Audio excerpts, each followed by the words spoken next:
Assalamualaikum warahmatullahi wabarakatuh. Alhamdulillahirabbil alamin wassalatu wassalamu ala asrofil anbiya'i wal mursalin wa ala alihi washabihi rasulillahi ajmain. Yang saya hormati Bapak Solheri MPD selaku dosen mata kuliah Metode Studi Islam dan yang saya sayangi teman-teman seperjuangan. Yang pertama-tama marilah kita panjatkan puji dan syukur kita atas kehadirat Allah Subhanahu wa Ta'ala yang mana telah memberikan kita kesehatan, kesempatan sehingga kita bisa menyelesaikan tugas mata kuliah Metode Studi Islam ini dengan tepat waktu yang insya Allah diberkati oleh Allah Subhanahu wa Ta'ala. Amin ya Rabbal. Salawat berkembarkan salam tidak pula lupa kita hadiahkan kepada Nabi besar kita Nabi Muhammad SAW dengan mengucapkan Allahumma sholli ala Sayyidina Muhammad wa ala ali Sayyidina Muhammad. Semoga yang menghanturkan mendapat syafaatnya kelak di yaumil masa. Amin ya Rabbal alamin. Baiklah, untuk tidak memperpanjang kata-kata mukadimah saya, langsung saja kita mulai. Perkenalkan, nama saya Sinta Maharani. Saya bertugas sebagai moderator dan 4 teman saya yaitu Mailiana, Yesi Maharani Putri, Walhawanadana, dan Fitriyanti Andari. Baiklah, langsung saja kita masuk ke pemateri pertama yang akan dijelaskan oleh Walhawanadana. Kepada Walhawanadana dipersilahkan. Kenalkan, nama saya Walhawanadana. Sebelumnya saya ingin mengucapkan terima kasih kepada moderator yaitu Sinta Maharani yang mana telah memberikan saya kesempatan untuk menjelaskan materi kelompok kami, yaitu materi yang kedua yang berjudul pendekatan teologis. B. Kajian teologi dalam Islam. 1. Definisi tauhid dan kalam. Teologi secara bahasa terdiri dari kata theos yang merupakan Allah dan logos yang merupakan ilmu. Oleh karena itu, pengertian teologi yaitu ilmu yang membicarakan tentang Allah Subhanahu wa Ta'ala atau ilmu keallahan. Menurut Syekh Muhammad Abduh, tauhid merupakan ilmu yang membahas tentang wujud Allah Subhanahu wa Ta'ala, sifat-sifat yang wajib ada padanya, sifat-sifat yang boleh ada padanya, sifat-sifat yang tidak mungkin ada padanya, dan membicarakan tentang rasul-rasul yang menetapkan keutusan mereka, sifat-sifat yang ada pada mereka, dan sifat yang boleh dipertautkan kepada mereka, dan sifat yang tidak terdapat padanya. Pada dasarnya, tauhid itu meyakini sesungguhnya Allah itu tunggal, tidak ada sekutu baginya, baik zat maupun perbuatannya, dan dialah tempat kembali bagi setiap yang ada dan terminal untuk segala maksud.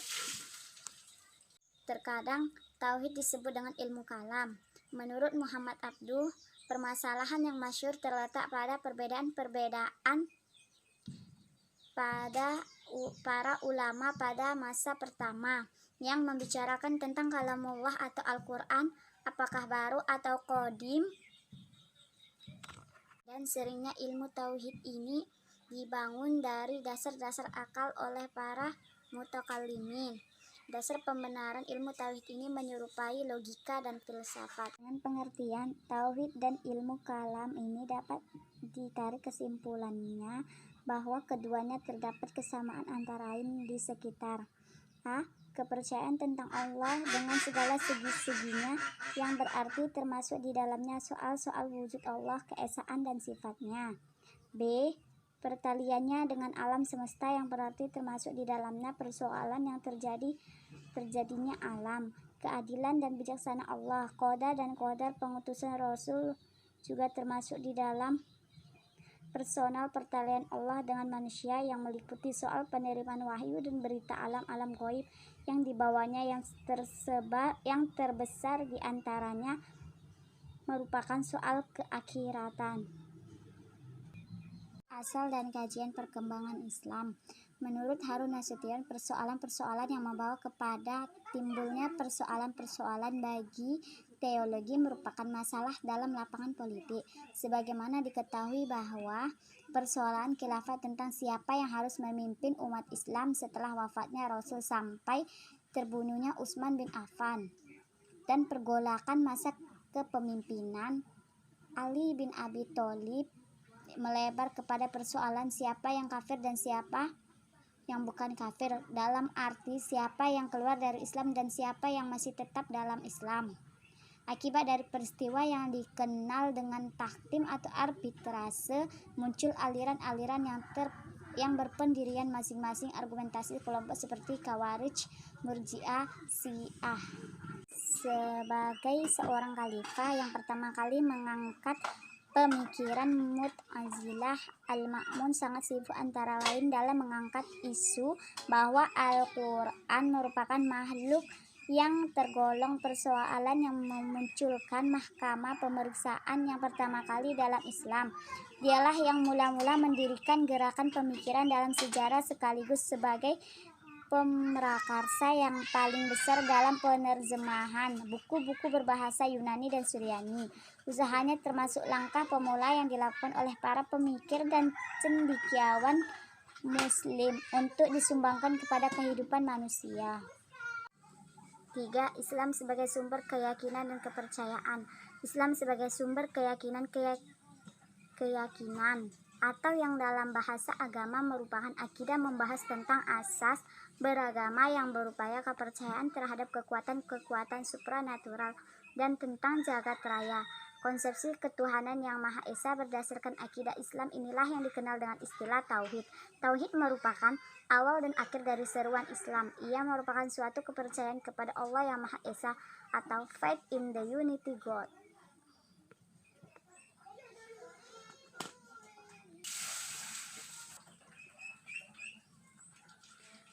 B.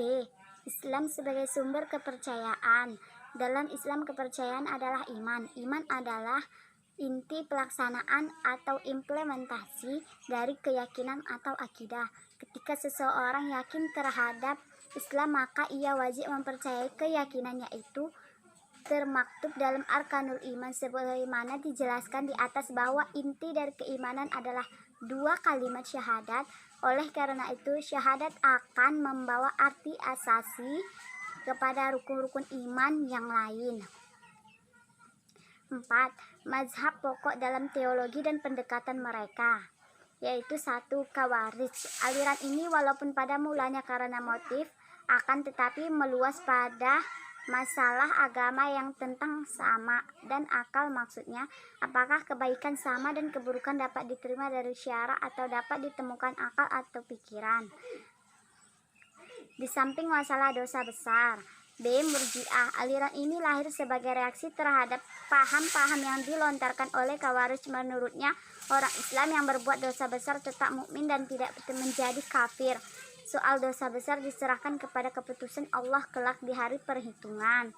C. Mu'tazilah. Aliran ini pada awalnya memang hanya menghadapi dan mempersoalkan perbuatan pelaku dosa besar atau murtakib al-kabri.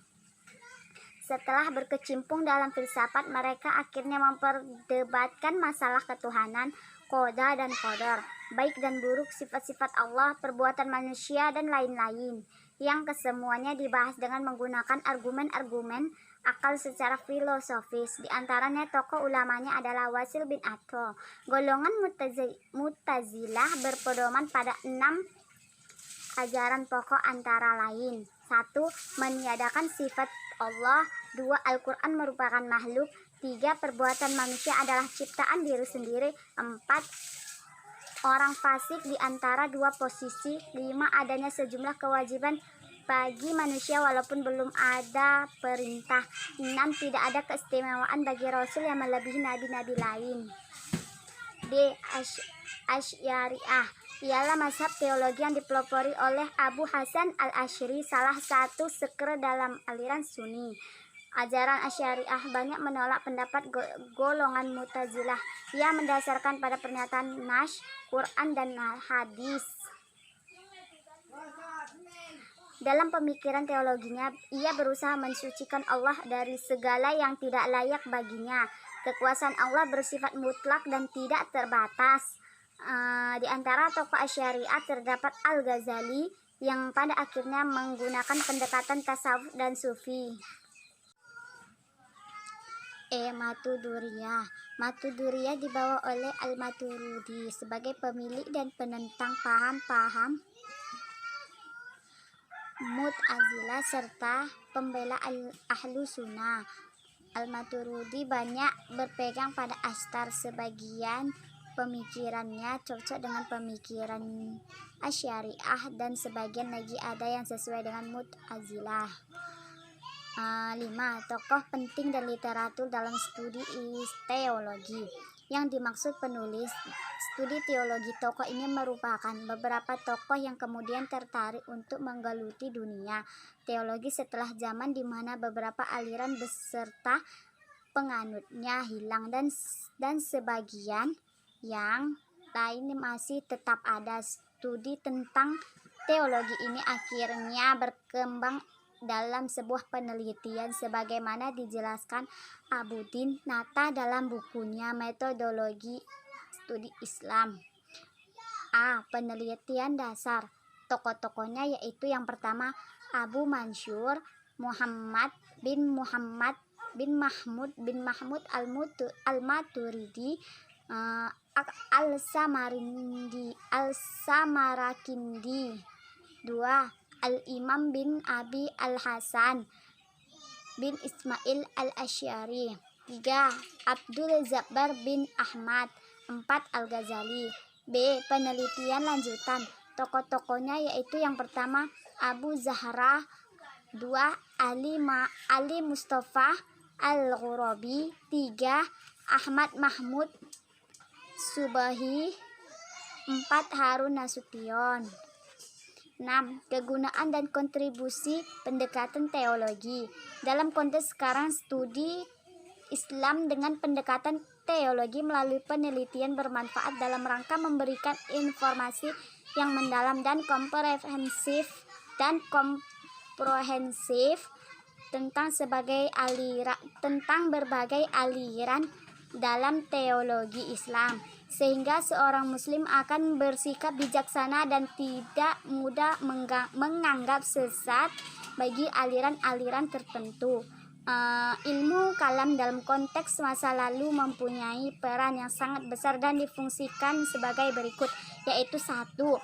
Penguat atau hujjah bagi suatu paham tertentu, misalnya oleh kaum Khawarij mengambil ayat Al-Quran dijadikan sebagai alasan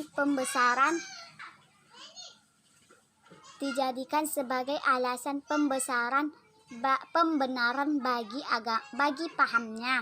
2. Apologi terhadap serangan dari luar Islam. 3. Ideologi suatu khalifah. Hal ini terjadi pada Khalifah Al-Ma'mun yang menjadi Mu'tazilah bagi pondasi politik keagamaannya. Jadi menurut saya kesimpulan teologi atau teos atau Allah atau logos dan ilmu merupakan rangkaian ilmu tentang Allah dan Tuhan. Istilah teologi lebih sering dipakai oleh penulis-penulis barat, oleh penulis Islam sendiri. Teologi mempunyai kesamaan dengan ilmu kalam. Beberapa istilah yang mempunyai keterkaitan dengan teologi atau ilmu kalam diantaranya ialah istilah tauhid, kalam, ushulul al-din. Awal mula lahirnya ilmu teologi atau awal mula lahirnya ilmu kalam menumbuhkan beberapa aliran teologi sebagai akibat dari persoalan politik yang muncul pada saat pengangkatan Ali bin Abi Thalib menggantikan Utsman bin Affan sebagai khalifah. Pada perkembangannya, aliran-aliran tersebut hanya beberapa yang bertahan sampai sekarang seiring dengan perkembangan pemikirannya masing-masing. Baiklah, saya kembalikan kepada moderator. Terima kasih. Baiklah, terima kasih kepada Walhawanadana yang telah menjelaskan materinya tentang pendekatan teologi. Selanjutnya, materi kedua yang akan dijelaskan oleh Yesi Maharani Putri. Kepada Yesi dipersilahkan. Terima kasih kepada moderator yang telah memberikan saya kesempatan untuk menjelaskan pendekatan sosiologi dalam studi agama. Sosiologi adalah ilmu yang mempelajari tentang hidup bersama dalam suatu masyarakat. Dalam kaitannya dengan pendekatan dalam memahami agama, sosiologi digunakan karena banyak terdapat kajian di bidang agama yang dapat dipahami dan dimengerti dengan menggunakan ilmu sosiologi. Dengan ilmu sosiologi, peristiwa mengenai keagamaan dapat lebih mudah dipahami dan dimengerti maksudnya. Sekian dari saya, kembali ke moderator.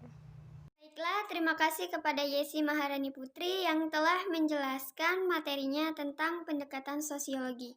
Selanjutnya, materi ketiga yang akan dijelaskan oleh Fitriyanti Andari. Kepada Fitriyanti dipersilahkan. Perkenalkan, nama saya Fitriyanti Andari. Di sini saya akan menjelaskan tentang pendekatan filsafat.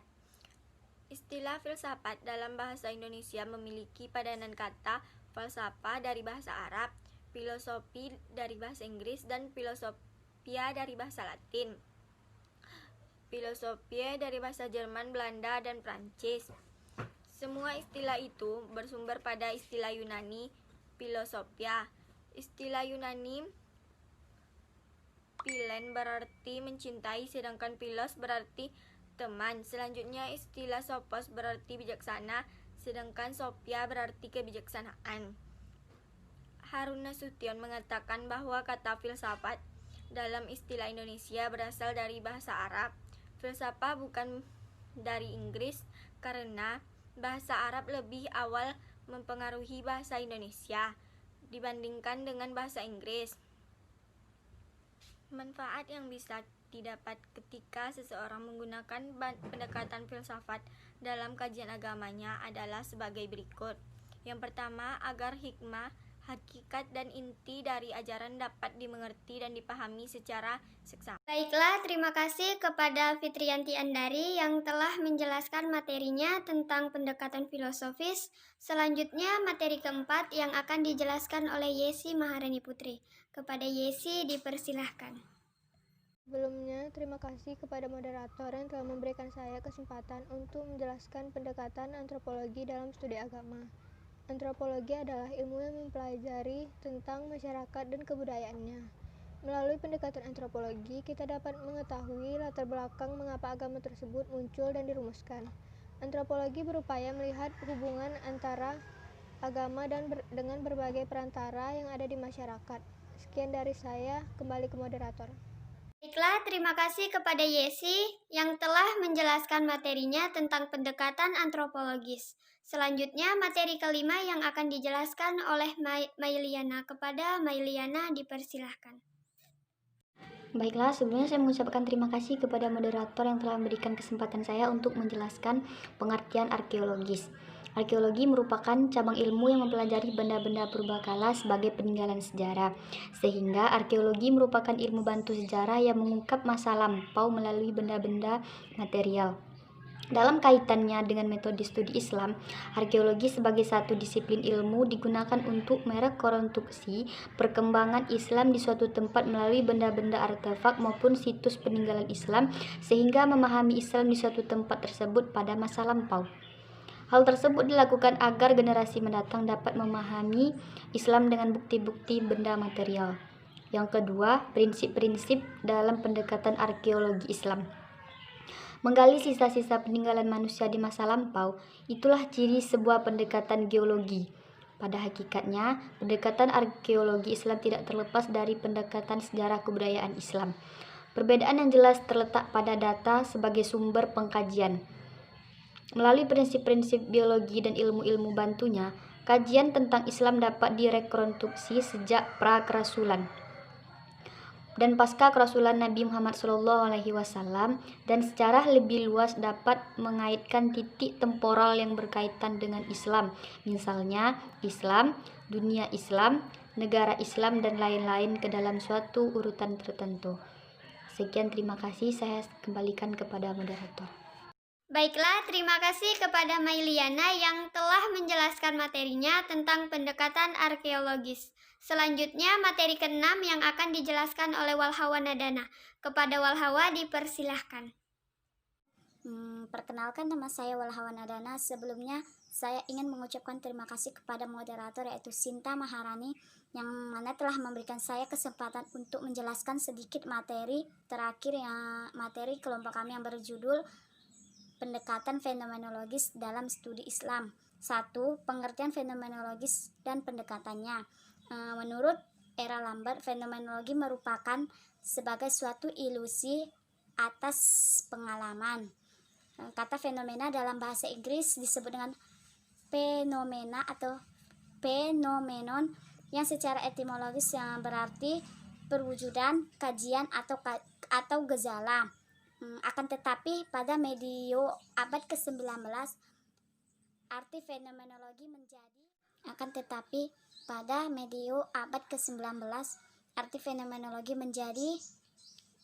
menjadi sinonim dengan fakta. Pada tahun 1964, dengan istilah ini merujuk pada hakikat ilusi pengalaman manusia dalam upaya mengembangkan suatu teori pengetahuan yang membedakan kebenaran dari kesalahan. Tokoh utama yang menganggap fenomenologi sebagai sebuah wacana yang bersumber dari filsafat ilmu yaitu Edmund Husserl pada tahun 1859 sampai 1938. Selanjutnya fenomenologi dikembangkan oleh yang pertama Rudolf Otto, yang kedua W. Brede Christensen, yang ketiga Gradus van der Leeuw, yang keempat Mircea Eliade. B. Tokoh dan karya utama. Yang pertama yaitu Jacques Waardenburg, yaitu seorang pakar studi agama yang berasal dari Belanda. Yang kedua Gradus van der Leeuw, yaitu seorang pakar fenomenologi pada tahun 1963, terjemahan J.E. Yang ketiga yaitu Douglas Elin, yang merupakan seorang pakar yang menerbitkan sebuah buku tentang fenomenologi pada fenomenologi. Yang keempat yaitu Rudolf Otto, yaitu seorang pakar filosofial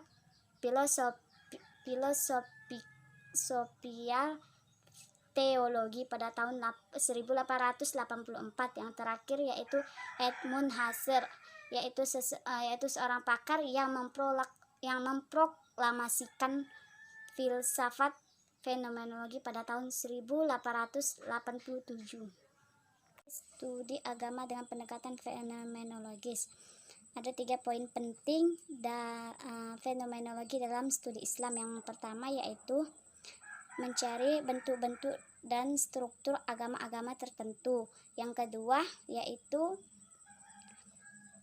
berusaha memahami fenomena keagamaan yang bekerja dalam 2 tingkatan. Yang ketiga yaitu menyediakan suatu makna bagi sejarah agama dengan cara menerangkannya dan mengintegrasinya. Yang D yaitu problematika pendekatan fenomenologis dalam studi Islam. Yang E yaitu signifikasi dan kontribusi pendekatan fenomenologis dalam studi Islam. Pendekatan fenomenologis merupakan sebuah pendekatan yang mengkaji fenomena keberagaman sebagaimana ia muncul dan menjelma. Pendekatan ini lahir dari anggapan bahwa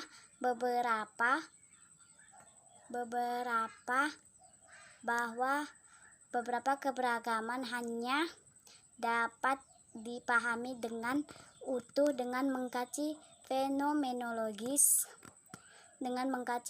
fenomena, maka yang menjadi fokus pendekatan fenomenologis merupakan apa yang esensial dalam kehidupan beragama.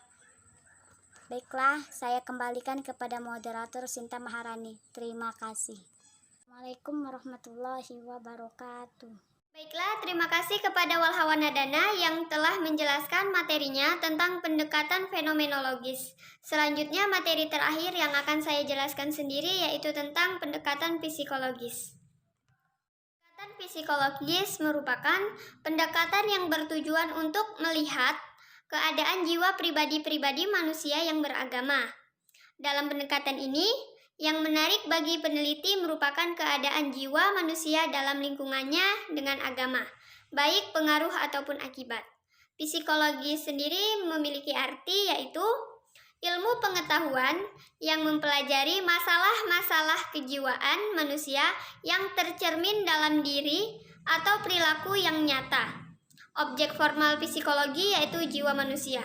Karena jiwa manusia tidak dapat diamati secara langsung, maka objek materialnya merupakan sikap dan tingkah laku manusia yang mencerminkan dari diri manusia itu sendiri. Ada banyak aspek yang mempengaruhi kejiwaan manusia, yaitu salah satunya agama. Agama merupakan fenomena umum bagi manusia. Mayoritas dari manusia menganut agama sebagai kebutuhannya. Ketika studi Islam didekatkan dengan pendekatan psikologi, maka yang menjadi objek dalam kajian tersebut merupakan jiwa manusia yang dilihat dalam hubungannya dengan agama. Sebagai ilmu yang otonom, makalah psikologi agama memiliki beberapa pendekatan, yaitu pendekatan struktural.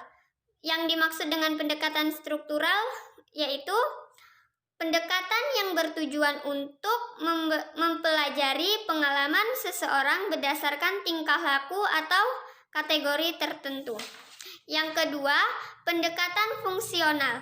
Pendekatan fungsional ini merupakan pendekatan yang dilakukan untuk mempelajari bagaimana agama dapat berfungsi atau berpengaruh terhadap tingkah laku hidup individu dalam kehidupan. Terakhir, pendekatan psikoanalisis. Pendekatan ini merupakan pendekatan yang dilakukan untuk menjelaskan tentang pengaruh agama dalam kepribadian seseorang dan hubungannya dengan penyakit-penyakit jiwa. Ada beberapa teknik untuk mendapatkan informasi yang digunakan dalam pendekatan psikologi, yaitu yang pertama, studi dokumen pribadi atau personal dokumen. Yang kedua, wawancara. Jadi, pada intinya, pendekatan psikologi merupakan pendekatan yang menggunakan cara pandang ilmu psikolog, yakni pendekatan yang melihat kajian pada jiwa manusia. Pendekatan psikologi dalam kajian agama merupakan pendekatan yang bertujuan untuk melihat keadaan jiwa pribadi yang beragama. Pendekatan ini mengambil jiwa manusia yang dilihat dalam hubungannya dengan agama sebagai objek.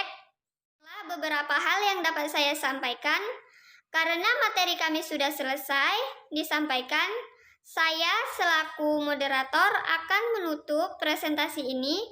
Sebelumnya, saya perwakilan dari kelompok 5. Mohon maaf apabila di dalam penyampaian materi kami tadi ada kesalahan kata atau pernyataan yang menyinggung, karena kami hanyalah manusia biasa yang tidak luput dari kesalahan. Baiklah, presentasi ini akan ditutup dengan pembacaan doa yang akan dipimpin oleh Mailiana. Kepada Mailiana dipersilahkan. A'udzubillahi minasyaitonirrajim. Bismillahirrahmanirrahim. Alhamdulillahirabbil alamin wassalatu wassalamu ala asrofil anbiya'i wal mursalin wa ala alihi wa sahbihi rasulillahi ajmain. Allahumma ighfirli muslimina wal muslimat wal mu'minina wal mu'minat al ahya'i minhum wal amwat. Rabbana atina fid dunya hasanah wa fil akhirati hasanah wa qina adzabannar. Wa sallallahu ala sayyidina Muhammad wa ala alihi wa sahbihi rasulillahi ajmain walhamdulillahi rabbil alamin.